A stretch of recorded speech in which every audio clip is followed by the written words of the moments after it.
Good morning बच्चों। Class BSc first year और BSc BEd first year के लिए कॉमन टॉपिक फिजिकल केमिस्ट्री का चल रहा है हमारा कोलाइडल स्टेट्स, जिसके पार्ट नंबर 7 तक हमने कर लिया। आज हम 8 नंबर पार्ट की बात कर रहे हैं। हम कर रहे थे कोलाइडी विलयन के अनुप्रयोग। हम कर रहे थे कोलाइडी विलयनों के या कोलाइडी कणों के अनुप्रयोग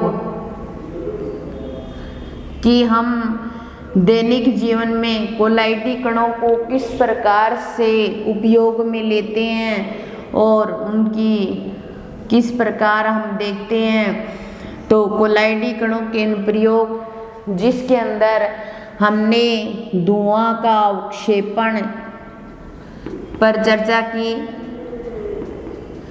और दूसरा हमने बात की कि जल का शोधन किस प्रकार किया जाता है, जल का शोधन।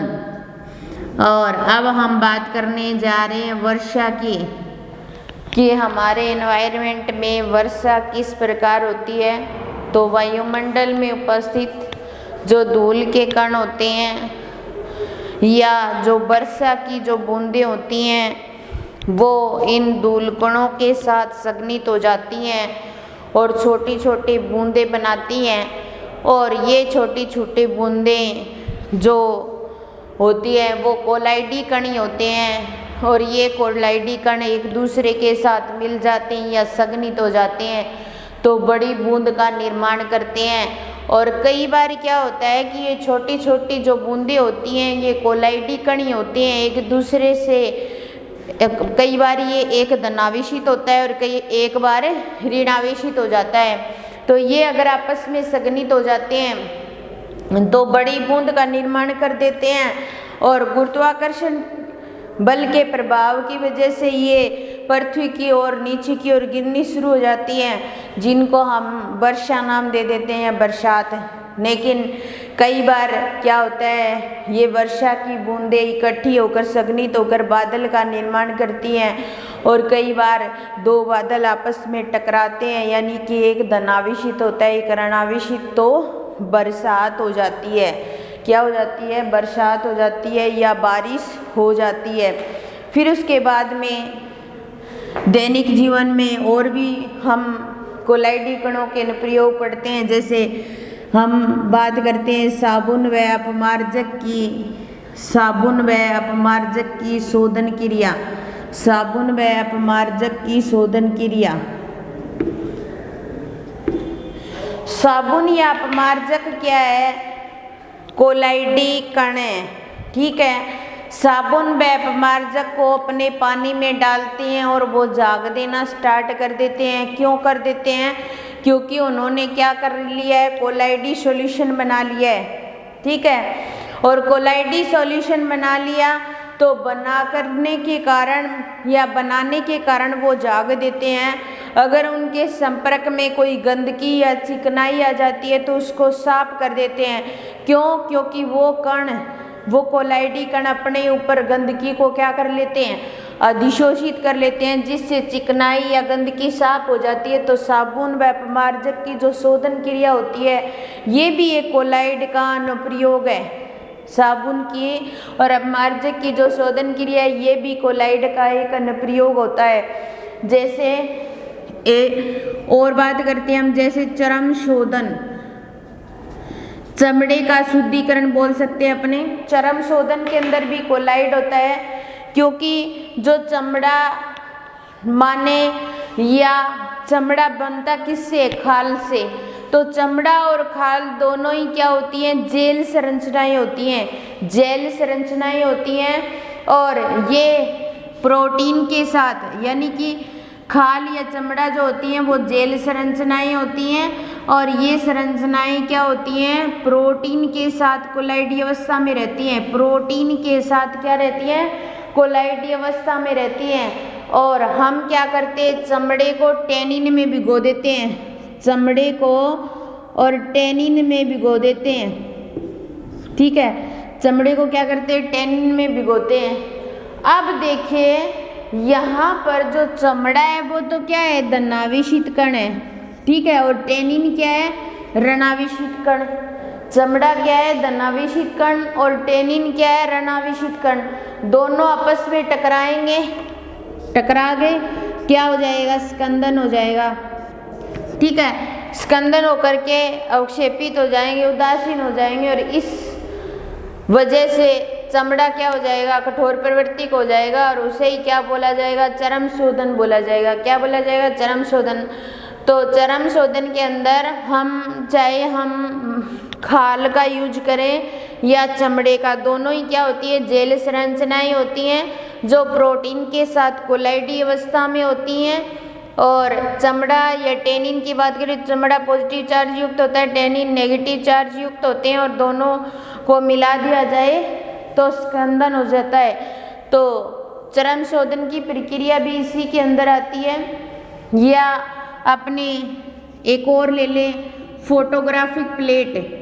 फोटोग्राफिक प्लेट, फोटोग्राफिक जो प्लेट होती है उसकी बात करें तो फोटोग्राफिक प्लेट के अंदर क्या होता है, जिलेटिन में AgBr सिल्वर ब्रोमाइड का निलंबन होता है। निलंबन होता है ये कैसे होता है, जैसे KBr का जिलेटिन, KBr और जिलेटिन जो होता है ना, उसके अंदर हम क्या डाल देते हैं, AgNO3 डाल देते हैं। ये Ag और Br रिएक्शन करते हैं, क्या बनाते हैं, AgBr बनाते हैं, और प्लस जिलेटिन तो होता है, तो जिलेटिन के अंदर AgBr का निलंबन होता है, और जो क्या होता है, रक्षक कोलाइड का कार्य करेगा। तो इस प्रकार हम कोलाइडी कणों के अनुप्रयोग, इसके अलावा कुछ अनुप्रयोग मान लो, या हमारे चारों ओर जो कोलाइड है उनकी चर्चा कर लेते हैं। हमारे चारों ओर कौन कौन से जो कण होते हैं वो कोलाइड अवस्था में पाए जाते हैं, कौन कौन से कण हैं जो कोलाइड अवस्था के अंदर पाए जाते हैं। जैसे हम सबसे पहली बात, कोलाइड के कारण क्या होता है, कोलाइडी, जैसे सबसे पहले हम बात करते हैं आकाश का नीला दिखाई देना। आकाश का नीला दिखाई देना भी, आकाश क्या होता है, नीला क्यों दिखाई देता है भाई, हवा के अंदर निलंबित धूल के कण हैं, वो क्या करते हैं, कोलाइडी कण हैं। वो कोलाइडी कण क्या करते हैं, हमने पढ़ा था टिंडल प्रभाव के अंदर भी पढ़ी थी ये बात, कि जो कोलाइडी कण होते हैं या कोलाइडी सॉल्यूशन जो होता है वो क्या करता है, प्रकाश का प्रकीर्णन करता है, और इस वजह से प्रकाश का मार्ग दिखाई देता है। ये बात हमने की थी टिंडल प्रभाव के अंदर। तो इसी प्रकार वायुमंडल के अंदर या हवा के अंदर जो निलंबित धूल के कण हैं वो क्या करते हैं, प्रकाश का प्रकीर्णन कर देते हैं, और प्रकाश के प्रकीर्णन के कारण हमें आकाश का रंग नीला दिखाई देता है। तो ये कोलाइडी कणों की वजह से दिखाई देता है, कोलाइडी कणों की वजह से हमें आकाश का रंग नीला दिखाई देता है। फिर उसके बाद में दूसरा आता है कोहरा।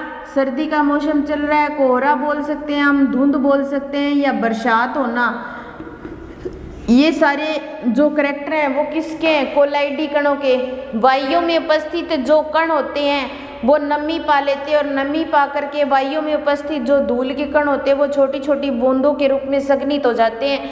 तो उसको बोला जाता है कोहरा। मतलब छोटी कोहरे के अंदर हम जाते हैं कहीं तो छोटी छोटी बूंदें होती है जिसकी वजह से हमारे कपड़े गीले हो जाते हैं, पैर जूते गीले हो जाते हैं, तो वो क्या है, कोहरा। और वो छोटी छोटी धूल के बने बूंदें संघनित होकर के क्या करती है, कोहरे का निर्माण करती हैं।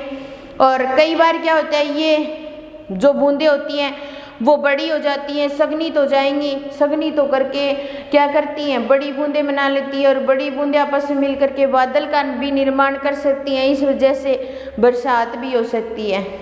तो ये भी दैनिक जीवन में कोलाइडी कणों का हम उपयोग कैसे कर सकते हैं, जैसे रक्त का स्कंदन। दैनिक जीवन के अंदर रक्त का स्कंदन भी करते हैं अपने, ठीक है ना। अब स्कंदन कैसे करते हैं, आपको मान लो हाथ पे ब्लेड लग गई या उंगली पे ब्लेड लग गई और उंगली थोड़ी सी कट गई है, खून आ रहा है, ठीक है ना, ब्लड निकल रहा है, आप क्या क्या करते हैं, घर वाले बोलते हैं जल्दी जल्दी ठंडा पानी डालो बंद हो जाएगा खून, तो आप क्या करते हो, ठंडा पानी डालते हो। तो रक्त है ना, रक्त के अंदर क्या है, एल्बुमिनॉइड के कण पाए जाते हैं। रक्त के अंदर क्या होते हैं, एल्बुमिनॉइडों के कण पाए जाते हैं, एल्बुमिनॉइड के कण पाए जाते हैं। और वो कण कैसे हैं, ऋणावेशित हैं। ठीक है, आप जहाँ से कटा है उसके ऊपर क्या डालते हो, पानी डालते हो, H2O डालते हो, जल डालते हो। जल का शुद्धिकरण करने के लिए अपने जल के अंदर क्या डालते हैं, पोटाश एलम डालते हैं, फिटकरी डालते हैं। और फिटकरी के अंदर क्या होता है, Al+3 होता है। ठीक है, अब ये पॉजिटिव और ये नेगेटिव, ये पॉजिटिव और ये नेगेटिव आपस में मिलेंगे, क्या हो जाएगा, स्कंदन हो जाएगा। तो रक्त का क्या हो जाता है भाई, स्कंदन हो जाता है कोलाइडी कणों की वजह से। तो इतनी बात आई समझ में, रक्त का स्कंदन करना भी एक कोलाइडी कणों का दैनिक जीवन में उपयोग से संबंधित बात है। तो मान लो कहीं ब्लेड लग गई, खून निकल रहा है, पानी डाल देते हैं, खून बंद हो जाता है, रक्त का स्कंदन हो जाता है। रक्त का थक्का जमना ही क्या होता है, स्कंदन की प्रक्रिया। क्यों, क्योंकि रक्त के अंदर एल्बुमिनॉइड के नेगेटिव कण पाए जाते हैं। और जल के अंदर शुद्धिकरण के लिए हम पोटाशियम या फिटकरी डालते हो, आप नहीं डालते तो क्या पीछे से वाटर आता है तो उसके अंदर डला हुआ ही आता है। ठीक है ना, शुद्धिकरण करने के लिए दवाई वगैरह तो डालते ही हैं।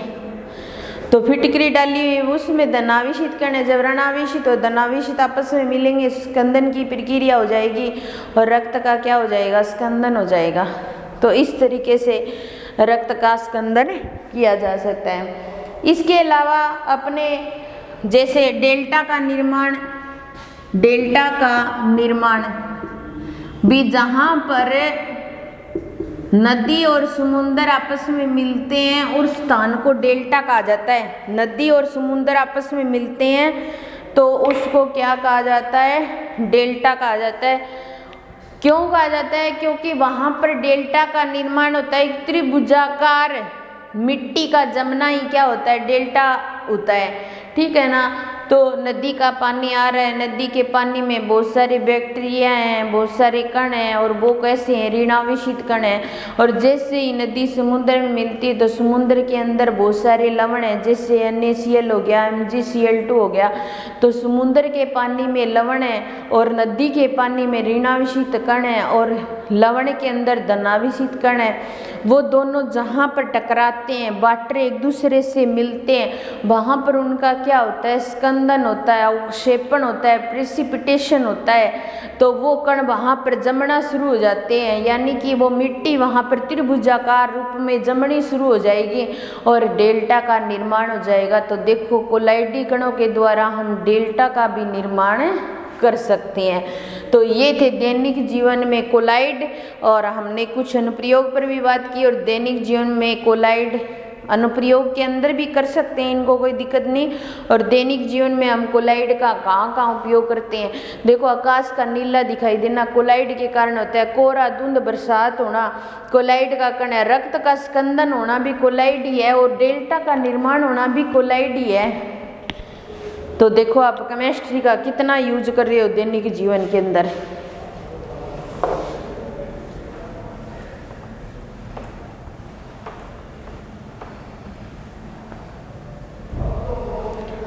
एक हमारी पाइस से संबंधित एक डेफिनेशन रह गई थी जिसका नाम है बीपाइसीकरण।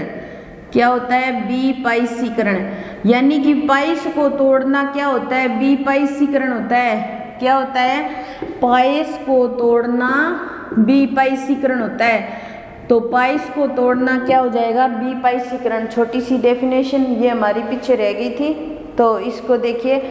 और इसके अलावा एक डेफिनेशन हमारे इस चैप्टर के अंदर जीटा विभव की है, एक टॉपिक है जीटा विभव का। कई बार 1 नंबर के अंदर ये डेफिनेशन पूछ लेते हैं कि जीटा विभव क्या होता है। तो देखिए यहाँ पर हमारे पास FeOH थ्राइज है, ठीक है। फिर एक स्तर किसका है, Fe+3 का है, Fe+3 का। देखो इस डायग्राम के द्वारा मैं आपको समझाऊंगी जीटा विभव क्या होता है। और फिर एक स्तर है जिसके अंदर negatively charge Cl negative, Cl negative, Cl negative और Cl नेगेटिव और Cl नेगेटिव और Cl नेगेटिव और Cl नेगेटिव और Cl नेगेटिव।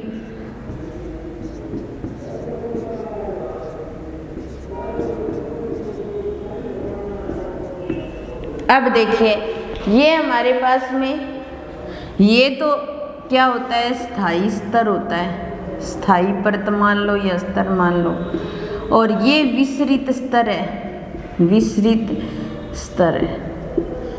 एक तो क्या है स्थायी स्तर है और एक है विसरित स्तर है।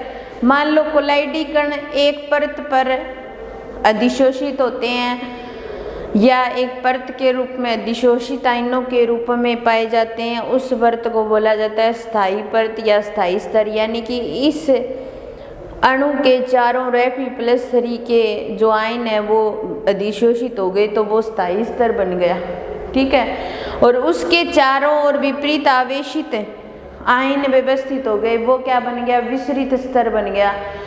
तो जो स्थायी स्तर और विसरित स्तर के मध्य का जो क्षेत्र होता है वो क्या होता है, जीटा विभव होता है। तो अब आपको समझ में आ गया होगा कि एक अणु जिसके चारों ओर धनावेशित के कण व्यवस्थित हो गए वो तो स्थायी स्तर बना देंगे, और स्थायी स्तर के बाहर की ओर अनावेशित आयन व्यवस्थित हो जाएंगे, वो क्या हो जाएगा, विसरित स्तर हो जाएगा। और स्थायी स्तर और विसरित स्तर के बीच में जो बीच का जो विभव होता है उसको बोला जाता है जीटा विभव, ठीक है।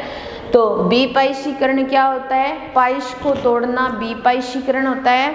और जीटा विभव क्या होता है, किसी भी अणु के चारों ओर धनावेशित कणों का व्यवस्थित होकर एक परत बनाना स्थायी परत, और उस धनावेशित कणों के चारों ओर ऋणावेशित कणों का व्यवस्थित होना विसरित परत। और स्थायी परत और विसरित परत के मध्य ये स्थायी स्तर और विसरित स्तर के मध्य का जो विभव है वो क्या हो जाएगा, जीटा विभव हो जाएगा। यानी कि बीच का जो स्तर होता है वो क्या होता है, जीटा विभव होता है। तो ये यहाँ पर विपाईशीकरण और जीटा विभव वाला टॉपिक कंप्लीट हो गया। अब हमारा इस चैप्टर के अंदर एक लास्ट टॉपिक रहा है और उस टॉपिक का नाम है जेल। और जेल या द्रव ठोस सोल बोल सकते हैं अपने। जेल क्या होती है, आप बालों में लगाते हो वही जेल है। वो क्या है, किसका उदाहरण है, जेल। या फिर अपने बोले कि द्रव ठोस सोल, द्रव ठोस सोल, द्रव और ठोस के मिलने से बना सोल द्रव ठोस सोल होता है और उसी को जेल बोला जाता है। तो जैसे देखिए द्रव ठोस सोल है, जिसके अंदर द्रव होगा और ठोस होगा, इसलिए उसे द्रव ठोस सोल बोला जाता है। जो बालों में लगाने की जेल होती है उसको आप देखना, उसके अंदर ज़्यादा मात्रा में क्या है, वो ज़्यादा ठोस रूप में है, उसके अंदर द्रव बहुत कम मात्रा में है। तो कहने का मतलब है कि हमारी जो प्रक्षिप्त प्रावस्था है वो तो क्या बन जाएगी, द्रव, और प्रक्षेपण प्रावस्था क्या बन जाएगी, ठोस है। क्योंकि जो अवस्था ज़्यादा मात्रा में पाई जाती है, जो पदार्थ ज़्यादा मात्रा में पाया जाता है वो प्रक्षेपण होता है, और जो कम मात्रा में पाया जाता है वो प्रक्षिप्त होता है। प्रक्षेपण हमारा विलायक होता है, प्रक्षिप्त हमारी विलय के कण होते हैं। तो अब देखिए इस जेल के अंदर ठोस तो विलायक है और द्रव क्या है, विलय है। जब विलय और विलायक को मिलाते हैं तभी विलयन बनता है। तो जेल भी एक कोलाइडी विलयन ही है, कोलाइडी टाइप का विलयन है, जिसके अंदर हमने कोलाइडी विलयन के प्रकार पढ़े थे, उसमें ये पढ़ा भी था। तो जेल फिर आगे दो प्रकार की होती है, प्रत्यास्थ और अप्रत्यास्थ। जो जिस जेल को खींचा जा सके और वापस छोड़ दिया जाए तो वापस अपनी पूर्व स्थिति ग्रहण कर लेती है, वो जेल होती है प्रत्यास्थ जेल, ठीक है। और जो एक दूसरी होती है प्रत्यास्थ जेल, उसको हम ऐसे कह सकते हैं कि अगर वो एक बार स्थिति बदल लेती है तो प्रारंभिक स्थिति में नहीं आती, वो जेल कौन सी होती है, प्रत्यास्थ जेल। तो इस चैप्टर का लास्ट टॉपिक है जेल या द्रव ठोस सोल। इसको हम नेक्स्ट क्लास में करेंगे, उसके बाद में हमारा ये चैप्टर कंप्लीट हो जाएगा और नेक्स्ट क्लास में नेक्स्ट चैप्टर की शुरुआत करेंगे। आज की क्लास हम यहीं समाप्त करते हैं। धन्यवाद। आप सभी के पास सॉल्यूशन की PDF पहुंच गई होगी। आप सॉल्यूशन वाला चैप्टर कंप्लीट कर लीजिए। अब इस चैप्टर की भी PDF भेज देंगे नेक्स्ट क्लास पूरी होने के बाद में। धन्यवाद।